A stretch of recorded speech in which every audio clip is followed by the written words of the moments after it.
ఒకవేళ నీ బ్రతుకు కూడా ఎడారి బ్రతుకేమో, నీ ఆలనా పాలన చూసేవాళ్ళు లోకంలో ఎవరూ లేక అనాథనైపోయానయ్యా, తల్లిని కోల్పోయా, తండ్రిని కోల్పోయా, అన్నదమ్ములను కోల్పోయా, జీవితంలో ఒంటరిదానిగా నేను మిగిలిపోయాను. ఇదేనా నీ దిగులు? అయ్యా, నా బ్రతుకులో అందరూ ఉండి కూడా నేను అనాథనైపోయానయ్యా.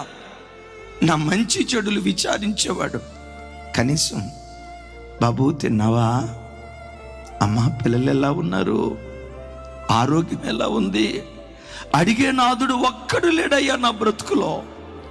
ఒంటరి పోరు.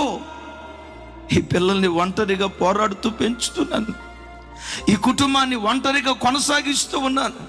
జీవిత పోరాటంలో నేను అనాథనైపోయాను, ఒంటరినైపోయానని ఈ రాత్రి సభకు వచ్చిన బిడ్డలారా, మీలో ఎవరైనా బ్రతుకులో ఒంటరిదాన్ని అయిపోయానని ఏడుస్తూ ఈ స్థలంలో ఎవరైనా కూర్చున్నారా? కలవరపడకు. నీ ఒంటరి బ్రతుకునకు హిస్సోపుగా పిలువబడుతున్న యేసుక్రీస్తు వారు నీ ఒంటరితనములో జంటగా నిలవబడేటువంటి దేవుడు. నేనంట ఆయన ఒక్కడు నీకు తోడుగా ఉంటే పర్వాలేదు. ఎడారిలో పెరిగిన మొక్కవై ఉండొచ్చు, ఆలనా పాలన చూసేవాళ్ళు ఎవరూ లేని విగత జీవిగా నీ జీవితాన్ని కొనసాగించి ఉండొచ్చు.